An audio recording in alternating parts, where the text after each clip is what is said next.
Fampakaram-badiny zanak'ondry izay anasana anao.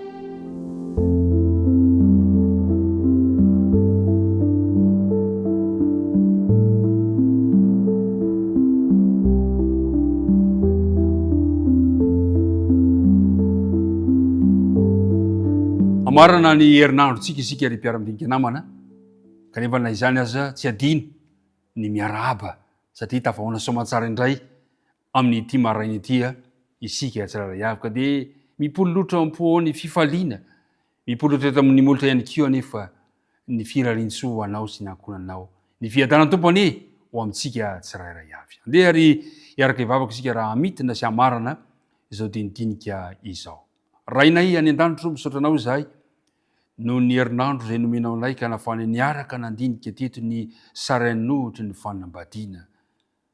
Amarana izany izay amin'ity androany ity, mangataka anao hatrany mba hitoetra ty amponay amin'ny alalan'ny fanena masina. Mamela ny elokay sy ny tsy fahatanteranay ary aka mba ho vita fihavanana aminao izahay. Anaran Jesosy, amen. Manasanao avy hatrany ary mpiara-midinika namana, anokatra amin'ny bokon'ny Apokalipsy 7:20 ka ny 5. Io no andininy izay efa miverimberina hitantsika teo amin'ny écran izay voasoratra manao hoe ary io koa izy tamiko soraty.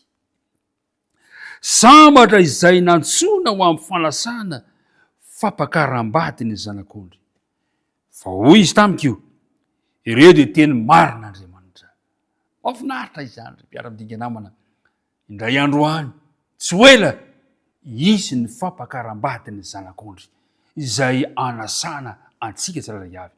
Isika amin'izay fotoana izay mba ho irina Andriamanitra ilay vadiny ampakarina. Dia hoy izy hoe sambatra izay nantsona ho amin'ny fanasana fampakaram-bady ny zanak'ondry. Ry mpiara-midinika namana, misy fanasana fampakaram-bady anankiray izay natrehan'i Jesosy ao amin'ny filazantsarany Jaona 2. Filazantsarany Jaona 2 ka ny 1:voalohany ka hatramin'ny 1:10 dia mba ho vakiantsika fa mahafinaritra. Na dia efa hainao ary zany tantara zany dia mba ho vakiantsika amin'ny anaran'i Jesosy. Ary tamin'ny andro fahatelo dia nisy fampakaram-bady tao Kana any Galilea ary tao ny renin'i Jesosy. Ary Jesosy ny mpianany koa dia nalaina ho amin'ny fampakaram-bady. Ary rehefa lany ny divay dia hoy ny renin'i Jesosy taminy, tsy nanana divay izy. Fa hoy Jesosy taminy, raha vehivavy, moa mifaninana akory izao sy anao, tsy mbola tonga ny fotoako. Fa hoy ny reniny tamin'ny mpanompo, ataovy izay asainy ataonareo. Ary nisy sy ny vato enina na lany roa, raha ny indroa na intelo ny vata nipetraka teo amin'ny fanadiovana araka ny fanaon'i Jiosy. Dia hoy Jesosy taminy, fenoy rano ny siny, dia nofenoiny tamin'ny molony, hatramin'ny molony. Ary hoy Jesosy taminy, tovozy amin'izao ka ento amin'ny mpandahatra ny fanasana, dia nentiny.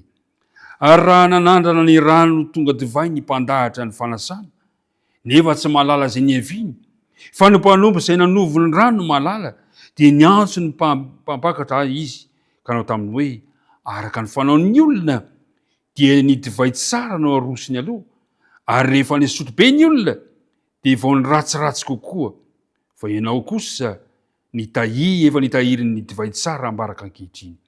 Izany no nataon'i Jesosy tao Kana any Galilea ho voalohan'ny mpamantarana ka nasehony ny voninahiny ary nino azy ny mpianany. Ry mpiara-midinika namana, nandritra ny herinandro isika dia niresika ny amin'ny fanambadiana ka nampafantarana antsika fa raha niala tao amin'ny famoronan'Andriamanitra, raha tamin'ny famoronana dia zavatra roa no fanomezana nomen'Andriamanitra ho an-taranak'olombelona, dia ny fanambadiana sy ny sabata fitsaharana. Hatrany am-piandohana dia efa nikendren'Andriamanitra ny fanambadiana dia mandra maty ka tonga ny lehilahy sy ny vehivavy anatin'ny fanambadiana ho nofo iray ihany. Ny dindinga fanaovantsika koa fa anisany nanimba ny fanambadiana dia ny fitsangatsangana. Rehefa tafiditra mantsy ny fahotana dia tafiditra ihany koa izany faratsy mpitondrantena zany izay nanimba ny tokantrano ka nampafantarana tamintsika fa isy fiantraikany ratsy eo amin'ny fiainana ny tsy fahatokina anivon'ny fanambadiana.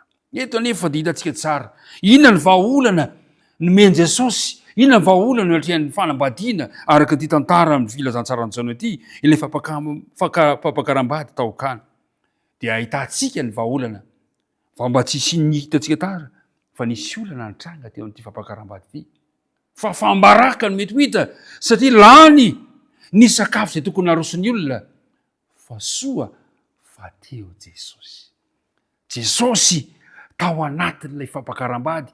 Jesosy tao anivon'ny fanambadiana, ka nanisy aza ny olana, voavahan'ny olana satria teo Jesosy.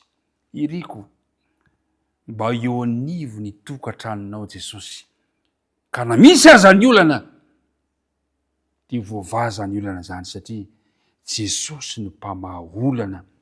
Jesosy no vahaolana ho ahy sy ho ahy ho anao. Ilay fampakaram-bady taokana dia mety ahitana hevitra maneho sary anohitra momba fampakaram-bady ampiasain'ny faminaniana. Nefa tranga tena niseho i fampakaram-bady io.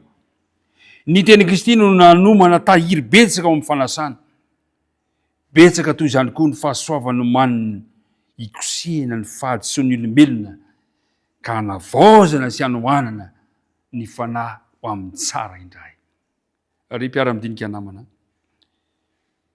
isy ny fampakaram-bady ny zanak'ondry, fa mila miomana isika. Mila miomana izao sy ianao. Hitantsika tsara ireo virjina 10 endry, 10 adala, zay ny samy nanana solika kanefa nisy ny tsy fampina. Mila miomana izao sy ianao amin'izany fampakaram-bady ny zanak'ondry izany. Ao amin'ny filazantsara Matthieu no amaranantsika azy, Matthieu 2:20, ka ny andininy Matthieu 2:20, ka manomboka amin'ny andininy 1 ka hatramin'ny andininy 4:20 no ahitantsika ilay tantara fa nizatra anankiray dia izao ny voalaza hoe, hoy izy hoe amin'ny andininy 7, nefa makanesy ianareo any misampanandalana, ary izay hitanareo dia asao ho ao amin'ny fampakaram-bady. Natokana ho an'ny olona rehetra ny fanasana, nahazo invitation izao sy ianao. Ny irina dia izao, irina ianao mba anaiky an'izany fanasana izany. Manaiky izany fanasana izany. Dia izao notoy. Ary noho ny efa niditra ny mpampakatra mpanjaka izany mpihinana, dia nahita lehilahy anankiray izay tsy niakanjo fotoana fampakaram-bady. Dia hoy izy taminy, resaka iza, ahoana no hidirana eto nefa ianao tsy miakanjo fitondra amin'ny fampakaram-bady? Dia sina izy.